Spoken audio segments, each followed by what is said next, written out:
Jay-Z, you're just like Diddy. I can't stand your arrogant, condescending attitude. Nicki posted a video of you wearing a pink wig, and I retweeted it. Nothing more. You deserved it. Everyone knows about our feud. It's been going on for over 20 years. I've seen all your manipulation in the industry, from power struggles to cultural control.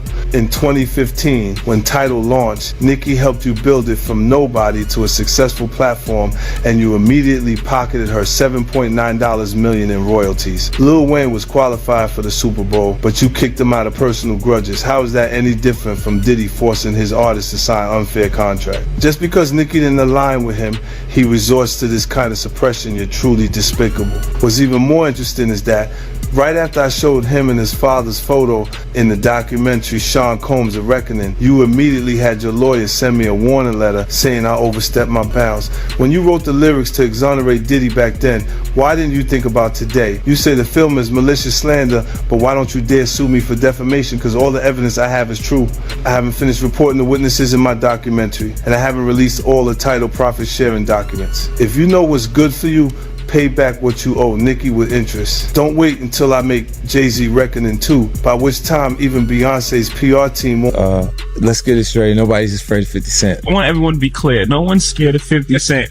At that point, his safe presentation, even the glasses, what the glasses represent? Intelligence, right? A nerd, maybe? What are some of the things that come along with you being a nerd? Like, don't hit a guy with fire. He's not identifying with the transition and difference and the perception of Jay-Z. Now he's really safe, and people feel comfortable with him because they know he's not going to do anything inappropriate or try not to. Meanwhile, when he's saying he's not afraid of 50 Cent, why would you have to make that clear when no one's ever asked me if I'm a... The new lawsuit coming with Jay, the part with Jay, I go, oh shoot, like, then I think about it, I go, that had to be there. So when I was saying that he was missing, he just wasn't actively being out there because they was dealing with that. Wait, do you think there's truth to the Jay thing? There's no way. Know, like that, look, you know, so, like if you say position Beyonce, right? You were connected to the biggest. Jay got it for the music. Jay got it for the music. You didn't see. He deserved those. I'm sitting there, he was like this, like Black excellence, they're sitting there like, yeah. It's the billionaire brunch, like, I hate you, man. Unaware of anything going on here. This is the one time I'm gonna be with you niggas this year. That's crazy. He just looking at his watch during the whole Rock Nation play, like, is it 3:30? Yeah, it's almost time to get out. What the fuck is that? Yo, I feel like I'm normal again. Get me out of here. Oh wow, so that's the deal he signed, huh? Yeah, that's the deal. Like, the other ones didn't count as much as that one did. For years, tension between 50 Cent and Jay-Z stayed mostly beneath the surface, whispered about across the music industry instead of openly addressed.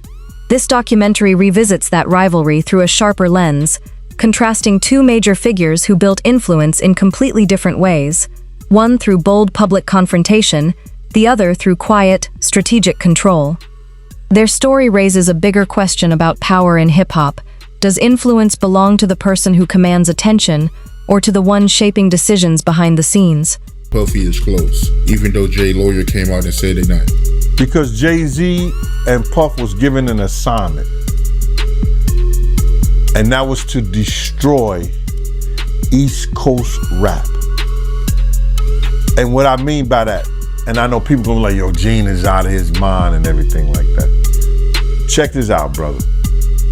Is that New York rappers was getting 800 to 1.2 million, or some larger than that, and sign with labels back then. And they was getting a lot of money to make albums and records. When they had guys down south that these labels was paying $250,000, $300,000 on record deals, and these guys was bringing back platinum albums and everything like that. So what they had to do was they had to keep New York rappers down. That's one reason, other than the Irv Gotti shit that 50 was going through and the poison they was putting in about 50, he had to go elsewhere to California, or with Jay and not with Dre and Eminem to get a deal. They did not want East Coast rappers to get big. They were suppressing all new artists that was coming out of New York. Jay and Diddy was doing that.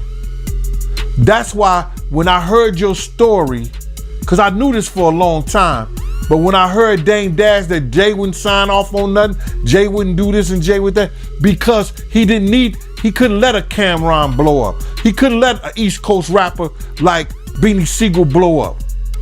Because him and Diddy was giving that deal, we gotta keep these East Coast rappers down. Because down south rappers, Cash Money, No Limit, Ludacris and them, they was taking little money and bringing back more money and making more money for them. So the record labels, I wouldn't say they was gonna lose off the East Coast. During the height of physical album sales, release dates could shape an artist's entire momentum, making overlap feel more strategic than accidental. 50 Cent frames this as calculated pressure rather than normal competition, arguing that the industry often favors people who already hold the strongest connections. When access matters more than talent, success can appear less about merit and more about influence, relationships, and control. The bigger question remains, when does competition end and intentional interference begin? He signed his contract. The big one was with Beyonce. When he signed that contract, the marriage contract, he got trophies. Now those fucking trophies, trophies came rolling in, buddy. He started getting Grammys left and right, man. I mean, look, if you look at his career, Wow. You're gonna let him say that? Jay was getting Grammys. He had one. Exactly. He had one. He ain't show up. He had like 20 now. Hold on. He had like 18 since he been down. Look, he had one, bro. Hard Knock Life. Hold on. You're not wrong. At the same time. He got them shits. He's like drinking. His pictures with him like fucking things to cup. Wait a minute. So you're saying the success is derived from the marriage? I've absolutely been treated differently. The accolades. Because he's no longer viewed as what, like a street or gangster rapper. Now he's viewed as a businessman, entrepreneur, family man. And the biggest ones because of the position Beyonce's in. Oh, wow. Right? You were connected to the biggest. Jay got it for the music. Jay got it for the music. You didn't see. He deserved those. I'm sitting there, it's like this, like Black excellence. They're sitting there like, yeah. It's a billionaire brunch. Oh, Like, I hate you, man. unaware of anything going on here. This is the one time I'm gonna be with you niggas this year. Yeah. Come on, bro. I mean, that's crazy. That's crazy. He just looking at his watch during the whole Rock Nation break. Like, is it 3:30? Yeah, it's almost time to get out. What the fuck is that? Yo, I feel like I'm normal again. Get me out of here. Oh wow! So that's the deal he signed, huh? Yeah, that's the deal. Like the other ones didn't count as much as that one did. While domestic charts suggested one version of success, international results told a far more complex story. From 50 Cent's perspective, true impact cannot be measured only by local rankings, especially when major promotional budgets can shape public perception. The message is clear. Cultural dominance is sometimes carefully built through visibility and influence, not earned through popularity alone. If attention can be purchased, then the entire definition of winning deserves a closer look. Advise Beyonce to divorce Jay-Z as soon as possible because I'm ready to shoot a documentary about Jay-Z, and I guarantee it will outgross Diddy's documentary. If Beyonce sends me a legal letter on behalf of Jay-Z, I remind her to stay quiet. This is a dispute between men, and she has no right to interfere. I have to let everyone see the true face of Jay-Z. Jay-Z and Diddy have been longtime friends, and their business dealings never stopped. He frequently attends Diddy's parties, so why do people think he's innocent? Jay-Z and Diddy got involved in the same case in 2024, where a victim claimed she was assaulted by both Jay-Z and Diddy.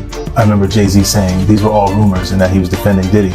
But ironically, Diddy got arrested in 2025, and there's enough evidence to count his crimes on one hand. I've known him for 20 years, and I know how many bad things they've done behind the scenes. After Jay-Z founded his company, he repeatedly got into copyright disputes.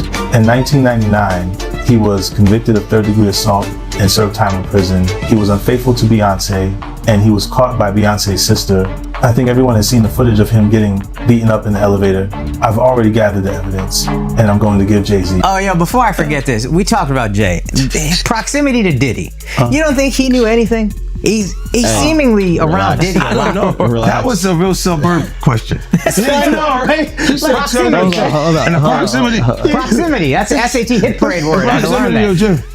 Do you think he fucking knew all of the shit that was going on? Yeah, that was like a... I don't want to incriminate myself. I know, but the way he said it... Like I said... No matter how you answer that shit, you snitching. Yeah, exactly.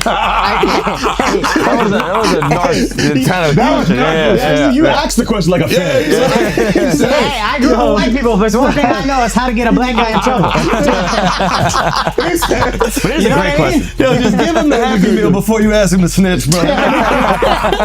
You said, damn, they wasn't even drinking. Speaking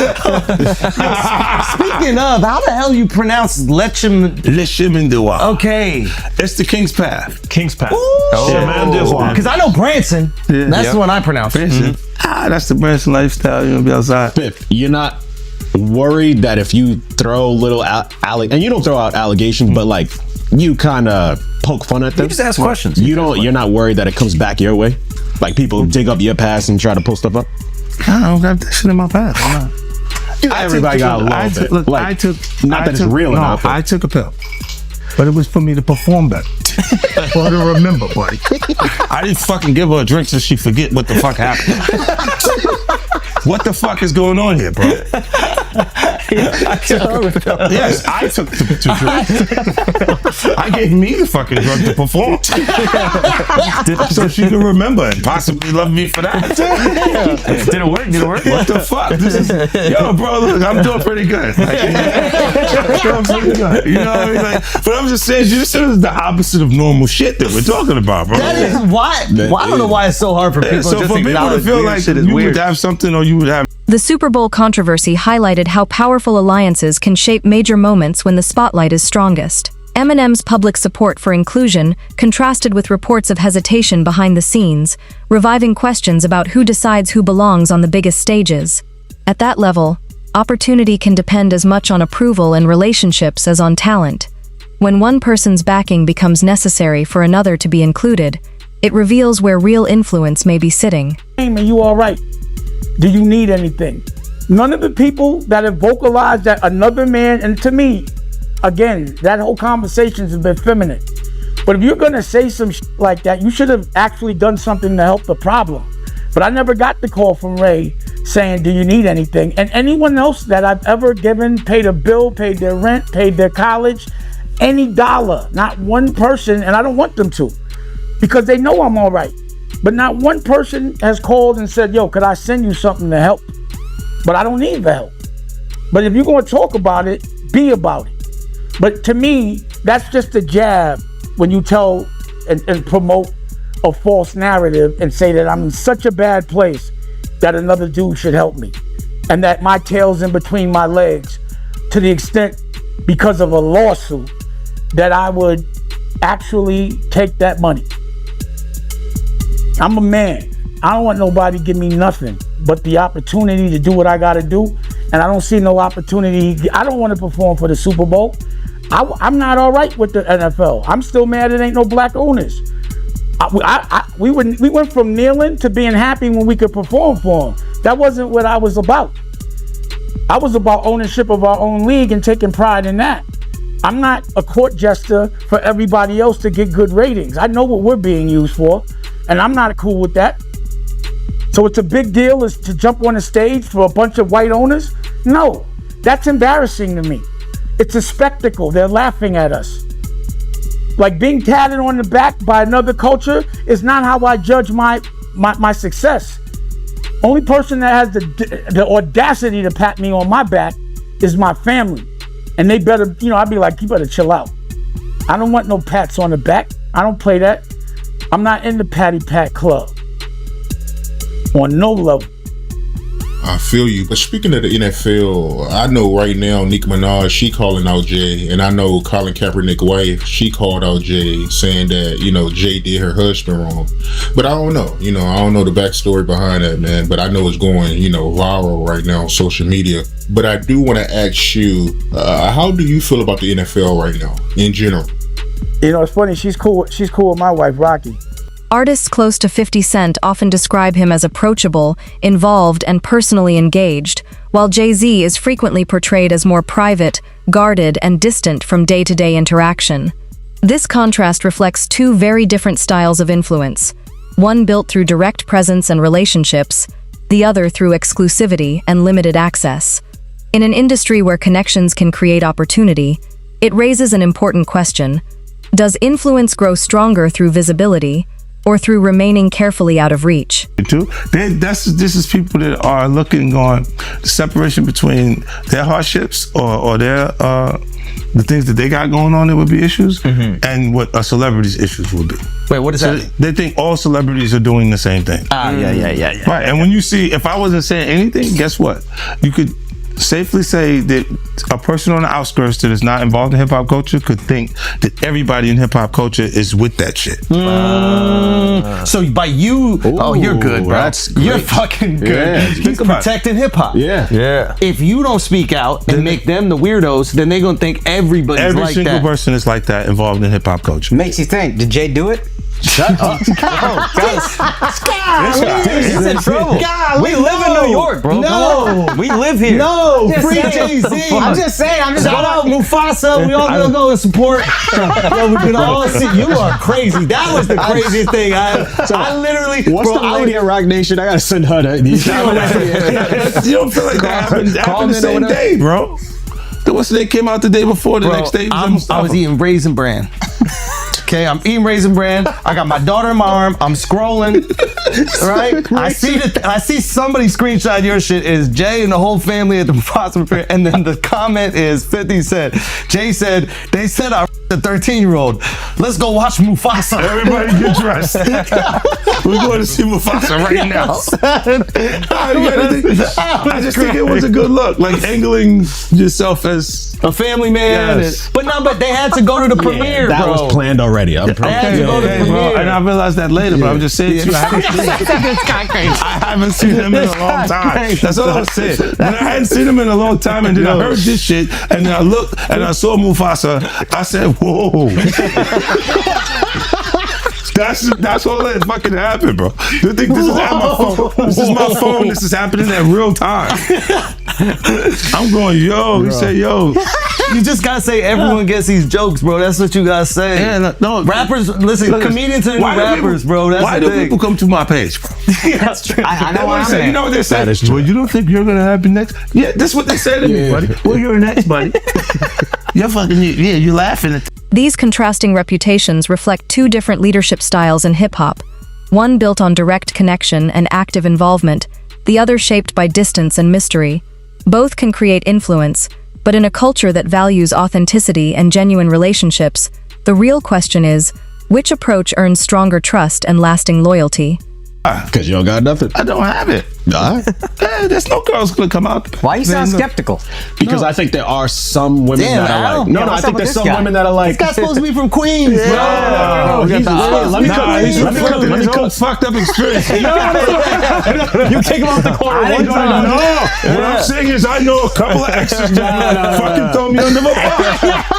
You should let him have the corner. None of this would have happened if you let him have the corner. Would have been fine. You know, there's some like opportunists. They'll just throw out the fucking. But that's what I'm saying. You had to have something.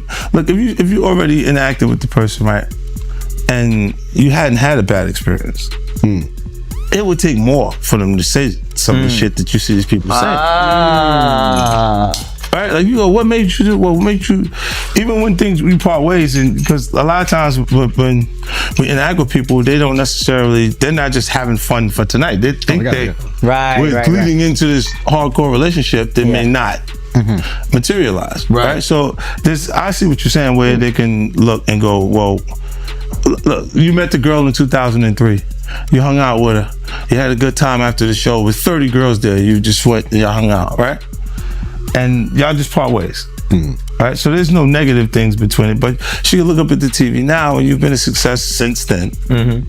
Feel like that's my life. I was supposed to be there, and be upset with you and say something. But will it have any merit to it? If I gotta keep that it real, woman hasn't been in you ain't always have the most amicable breakups. You remember where I think it's your baby moms, where it's like she was kind of speaking out, and then all of a sudden the house just got burnt down.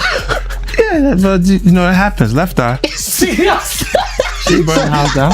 This nigga is crazy. That's what I'm saying. No, my God, he goes, wow. So I know how you feel about me now. No. He's going. He's great. So he saw me like the man. I want my block back. He go. Look, I have faith in our justice. I'm a civilian. I believe now. there would be consequences connected to those behaviors and actions that this brother is talking about. Oh my goodness, man. Why is that a part of his thought process today while we're here having a good time? That's a good ass point. Look, you do have people that really look, when you break up with them, they don't care about you anymore. Yeah. So they'll say things and you go, yeah, but it doesn't hold merit. It doesn't have any no real. Yeah, of course. After all these years, and you don't see nothing. Yeah, the girl that's just upset with you. She's just angry with you. Jay-Z's partnership with Beyonce blended a highly visible personal story with major professional growth, making their relationship part of a wider cultural narrative. Critics argue that the partnership strengthened his public standing and reshaped how audiences viewed his influence, building added credibility through their shared presence, as well as their individual accomplishments. I thought the smartest thing Jay said in the statement was, if you really believe this happened, then press criminal charges. He said pull up. But I don't think that was. Tell me. Okay, look, because of the statute of limitation, there is. There is no criminal. So making a statement is to make people feel like. But apparently, if she's under 18, didn't you say it still could be criminal? Yeah. He knows because he's fed. He used to be a cop. So you turned him into a cop. He used to sell drugs and then he became a police officer. Did you know that? How to rob. He's a glorified security. But you know what he would do? When they would arrest G-Unit guys, he would be like, yes. And he was in the court every time. I was actually the cool one. I'll give you the extra fucking cheese sandwiches and shit like that. I'll be looking out. Take care of the family. Hey, I don't know, man. I think what's the name? I get confused too. When you look at this shit, it's a lot. It's a lot of confusing information, right? But I think when you do point out that, why didn't you file criminal cases? Because you can't. It's over 20 years old. This was 2000, bro. No, but I think if it's a minor, when they're saying this is happening, I'm not even 50 Cent yet. Yeah. Oh wow. You see what I'm saying? Like this is that far back. Yeah. So it's like it didn't even take place at that point. So I'm like. Supporters see it as a natural progression, but it also shows how carefully a public legacy can be shaped alongside the music. When personal relationships and professional branding become so closely connected, audiences may struggle to separate authentic connection from a carefully managed public image. I'm saying, Sean Carter, you're a piece of shit. Taking Pimp C wasn't bad enough. Real life.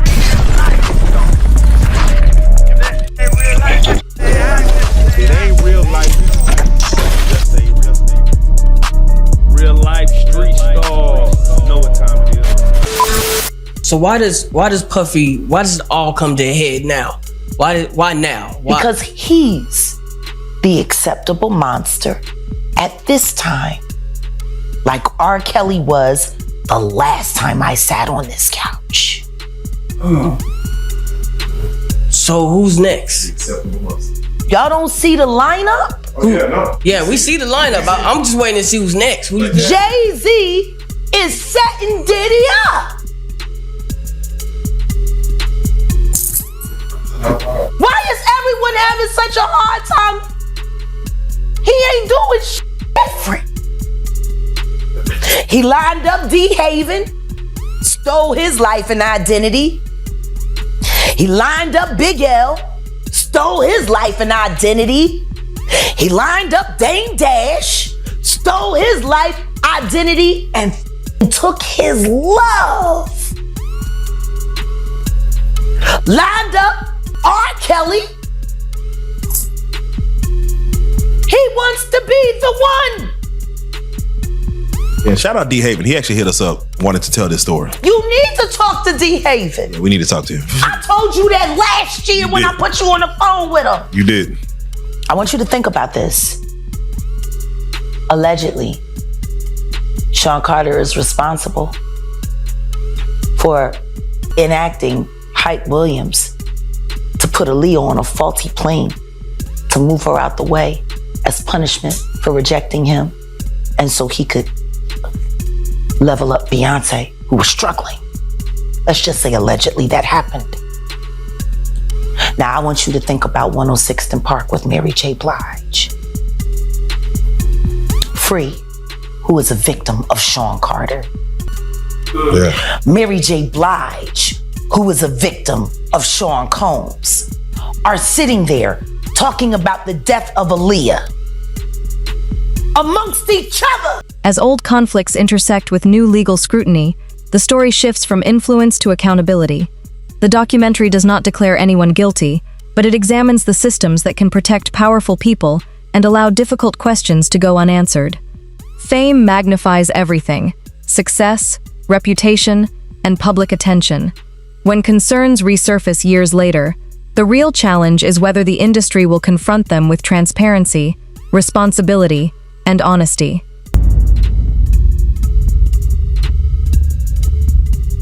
You knew Jay personally, right? Know him, been around him a couple of times, bro. Been around him a few times, but I didn't know him. You know him as I'm sitting down and I'm breaking bread, eating off, eating a meal around him and shit like that, laughing, talking, and joking like that.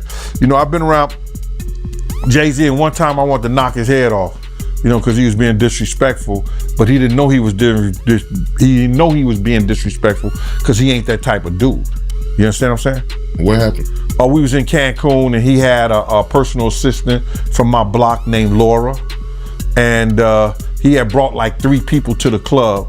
He had brought like 6 people to the club with him, and he was only supposed to get 3 people in. I was running the door at Daddy-O's from Industry Entertainment. They just told me Jay-Z only get 3 people in. You understand? So I'm at the door. I said, yo, Jay, you good, and 3 of your other good, but the other 3 gotta pay. So then he said, Laura, handle him. And at that time, the type of dude I was, you couldn't tell no woman to handle me. You understand? When I'm talking to you as a man. So then I said, who you talking to like that? You telling her to handle me? You understand? And then me and him, he didn't say nothing. He just turned to the side. And if he'd have turned back around, he'd have got his head knocked off. But Laura told me, yo, Gene, please, Gene, you gonna make me lose my job. You know what I'm saying? And because 1, she was beautiful, 2, she from our block. You understand? I wasn't gonna do that to her. You understand? So I gathered myself, stepped away from the situation, and then the promoter said Jay can let his people come in. You know what I'm saying? But he was being disrespectful. This is the same dude that Harlem cats used to laugh at and joke at. Even we was out there that time, he came to Cancun and he had a fake Versace shirt on, and they was ripping him.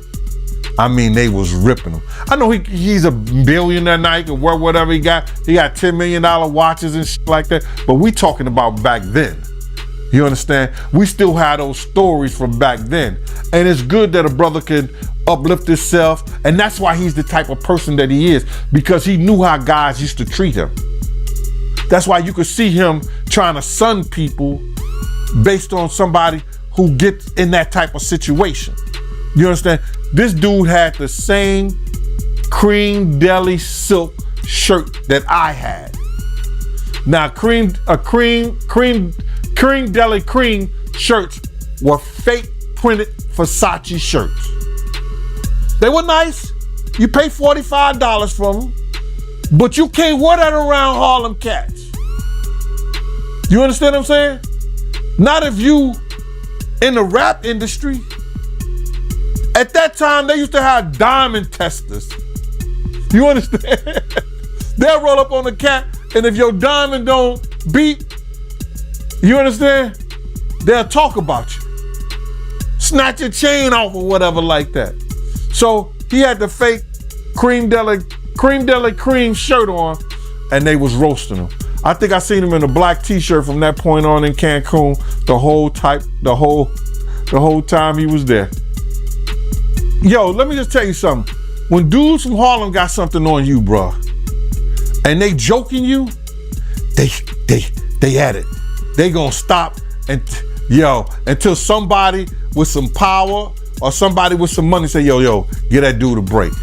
Give him a break. So Dame probably used to let him get him in a little bit, but then when Dame was like, yo, my man, let my man live. Let him live. They probably back up off of him or stuff like that. But they was joking, they was talking and stuff like that. And cause you just don't do that. You don't come to no major event with nothing fake or phony on. Not at all. Unless the only way you could get away with something fake or phony on, if it was Dapper Dan. If it was a Dapper Dan special, you good. He questions a culture shaped by silence, arguing that what looks like restraint is often self-protection rather than genuine neutrality. If it wasn't Dapper Dan, nah, you couldn't do that, bro. Not at all. Should have known better, but he was from Brooklyn. But from what you know about Jay, do you believe he's capable of doing what he's being accused of? What I know of Jay, and what have I heard of Jay,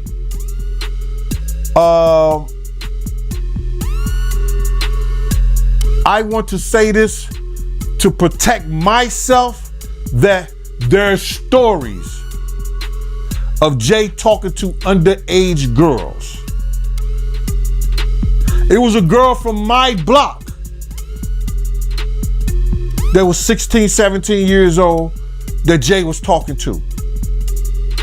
If she was 17. So there's plenty of stories out there that they might flood the market of Jay talking to underage girls. I heard this kid that is claiming to be his son. His mother was 15 when she conceived him and had him at 16. And Jay refused to do a blood test or anything like that. And all of a sudden, when this has gotten real big and Tony Bugsby had taken the kid's case, the kid just got arrested for having a gun in his car, I think, like that. Did you hear something about that? That the kid got arrested for having a gun in his car, and when they go and watch the tape, somebody was planting a gun in the kid's car. Now the kid who never been in trouble to that degree, and now he's facing a case for